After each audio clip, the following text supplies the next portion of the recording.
Alors, la première question à se poser, c'est de savoir si, en présence d'une vidéo amateur, nous sommes en présence d'une œuvre protégée par le droit d'auteur ou non.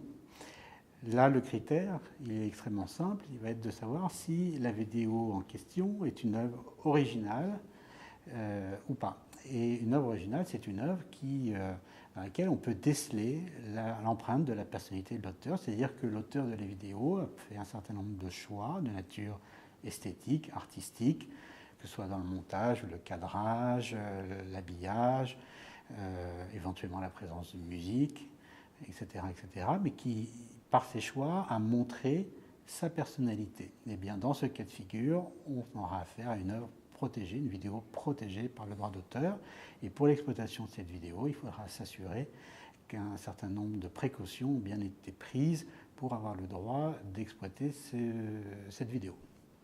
Oui, il faudra en quelque sorte formaliser l'autorisation du contributeur, de l'amateur qui a créé la vidéo, selon le régime de droit commun applicable donc au droit d'auteur, et qui consiste en quelques points. Il faudra s'assurer d'une forme écrite.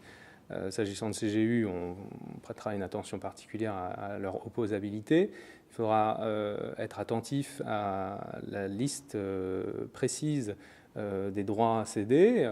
On pense à la reproduction, aux droits de reproduction, aux droits d'adaptation surtout, puisque suite à la mise en ligne, on est susceptible d'avoir différents supports et donc différents supports qui vont nécessiter d'adapter l'œuvre. Lister également les supports, l'étendue, la nature de la session, évidemment l'étendue géographique, la durée pour laquelle la session sera transmise. Et enfin, un point évidemment important, prévoir la rémunération, l'absence de rémunération à titre express ou alors prévoir des conditions, modalités de rétribution du contributeur.